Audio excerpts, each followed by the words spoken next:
আমি বুঝতে পারছি না ভাবি, এই ঘটনাটার জন্য সবাই মিলে তোমরা আমাকে কেন দায়ী করছো? কোথায় আমার দোষটা? কি করেছি আমি? এটা সম্পূর্ণ টুয়ার ব্যাপার।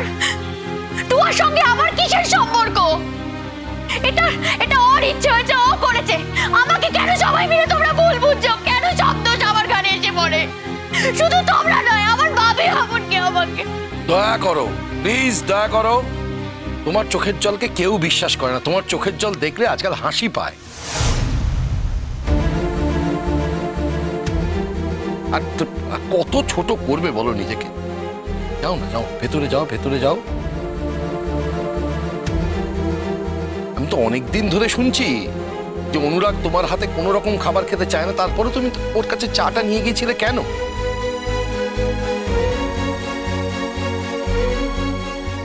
ভাবি, আমি এখানে সবার জন্য চা করে এনেছি। পার্টিকুলারলি যদি একজনের জন্য চাটা না করে আনতাম, সেটা কি খুব ভালো দেখাতো?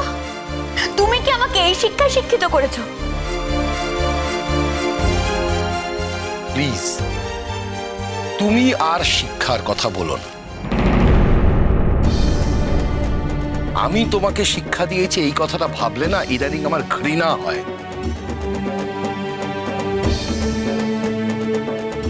দেখে যাও, যাও নিজের কাজে যাও তো। ছাড়ো না দাদা, দাদা দাদা ছেড়ে দিন, ওকে কিছু বলবেন না। অদ্রিজা, আজ আমি তোমাকে একটা কথা বলি। দেখো, তাতান যখন পছন্দ করে না তুমি ওকে কিছু খাবার বানিয়ে দাও বা ওর জন্য, আমি বলি কি আজ থেকে তুমি ওকে আর কিছুই দিও না। হ্যাঁ, খাবারও দিও না, চাও দিও না, মনে থাকবে তো? ঠিক আছে ছোট মাসি, এরপর থেকে আমি আর কোনোদিনও অনুরাগের জন্য কিছু করে আনবো না। এটা তো আমার জানা ছিল না, আজ জানা হয়ে গেল। আমি ভাবতাম অনুরাগ আমাকে যাই বলুক না কেন, তোমরা হয়তো পছন্দ করো না। আমি সব সময় বাড়ির 5 জনকে নিয়ে চলতে চেয়েছি।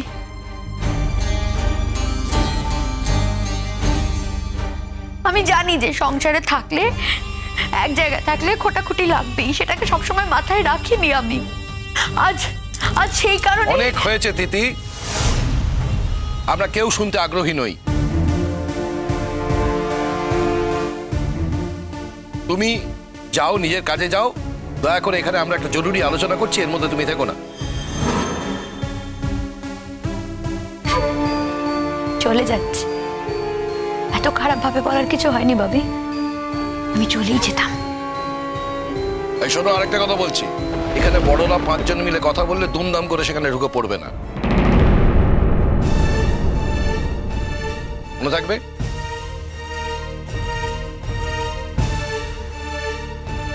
কি হলো, যাও, দাঁড়িয়ে রইলে কেন? যাও এখান থেকে। আরে বাবা, তুমি যতক্ষণ এখানে দাঁড়িয়ে থাকবে তোমার বাবা তো আরো তিক্ত কথা বলবেন। এগুলো শুনতে তো তোমার ভালো লাগবে না, আমাদেরও ভালো লাগবে না। তবে যতই হোক উনি তো তোমার বাবা, যেগুলো তোমাকে বলতে পারেন আমরা তো সেগুলো বলতে পারি না। তবু একটা কথা আজকে বলছি তোমায় অদ্রিজা, এখন আমরাও চাই না আমাদের কথার মাঝখানে তুমি হুটহাট করে ঢুকে পড়ো।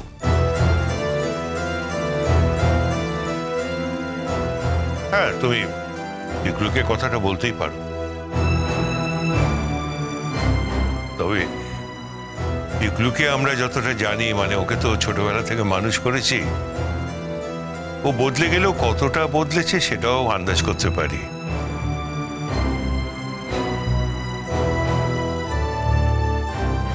হ্যাঁ, তুমি চাইলে পিকলুকে বলতে পারো, কারণ ও তো তোমার স্বামী।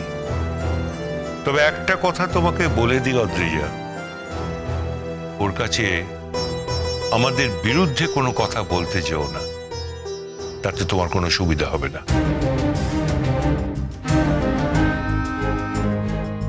মাঝখানে পিকলুর মধ্যে একটা পরিবর্তন দেখেছিলাম, মানে সে পিকলুটাকে চিনতে পারতাম না, আমাদের চেনা পিকলু নয়।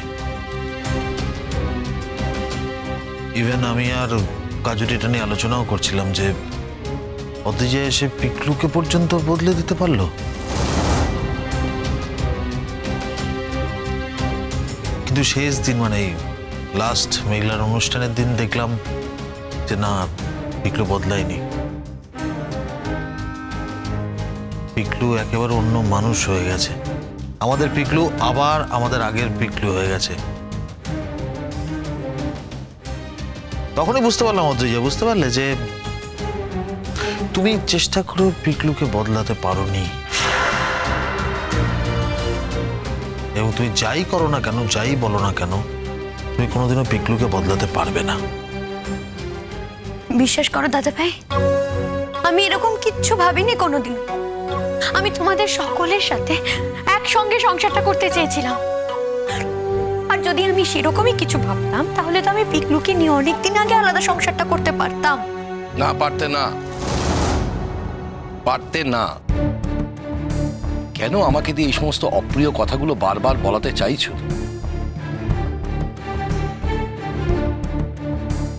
পিকলুকে নিয়ে তুমি সংসার করতে চাও, সেটা তোমার উদ্দেশ্য?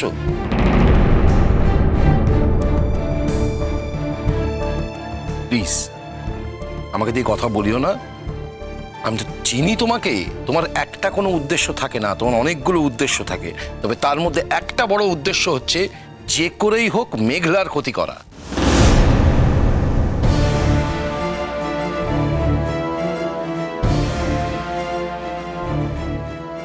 মেঘলা যেখানে যেখানে থাকবে তোমাকে সেখানে সেখানে থাকতে হবে, যাতে তোমার চিরশত্রু মেঘলার সঙ্গে তোমার একটা কোনো রকম সংঘাত তৈরি হতে পারে, তুমি তার ক্ষতি করতে পারো। তুমি পিকলুর সঙ্গে সংসার করতে চাও, তাহলে তো সেটা একটা সুস্থ স্বাভাবিক সংসার হয়ে উঠবে। সেটা তো তুমি চাও না, সেটা তো তোমার কাছে কোনো আনন্দের বিষয় নয়, তাই না?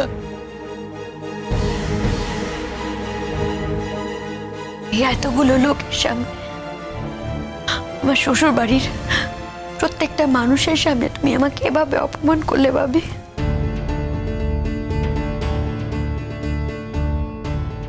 ঠিক আছে,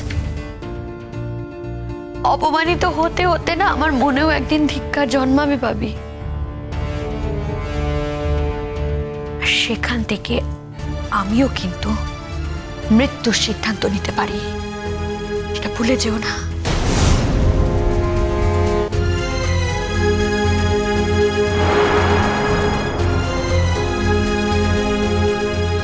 এই একই প্রসঙ্গে আমার আরেকটা কথা বলার আছে।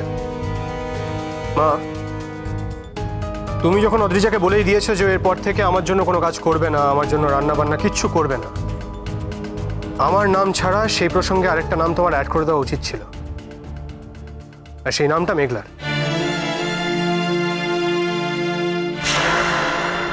আমি চাই না মেঘলা অদ্রিজার হাত থেকে কখনো কিছু খেতে বাধ্য হোক বা খাক। আমি জানি তাতেও যে মেঘলা সম্পূর্ণভাবে সেফ থাকবে তার কোনো গ্যারান্টি নেই, কিন্তু আমি অন্তত নিজের দিক থেকে অ্যালার্ট থাকতে চাই।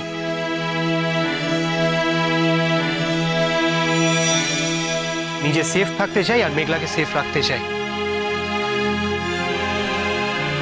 আশা করি আমি যা বলছি সেটা সবাই ঠিক করে বুঝতে পারছে।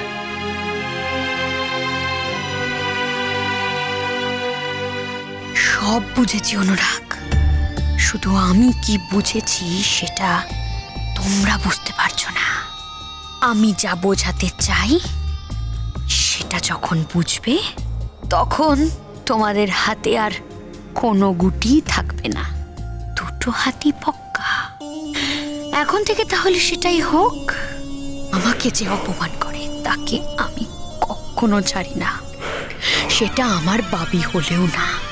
আমাকে ত্যায্য কন্যা করা হয়েছে, শ্বশুর বাড়ির প্রত্যেকটা মানুষের সামনে আমাকে হিউমিলিয়েট করা হয়েছে। মেঘলা আমার সর্বস্বটা কেড়ে নিয়েছে। তারপরেও যদি কেউ ভেবে থাকে যে আমি সব কিছু মেনে নিয়ে চোরের মতো মুখ বন্ধ করে পড়ে থাকবো, সেটা ভুল ভেবেছে। ভুল ভেবেছে সেটা।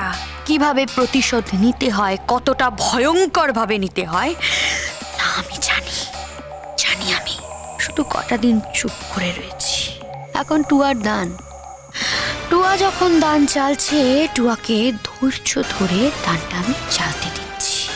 এরপর ভগবান না করুক যদি টুয়া দানে হেরে যায়, তখন নয় আমি আমার রূপটা ভালো করে দেখাবো।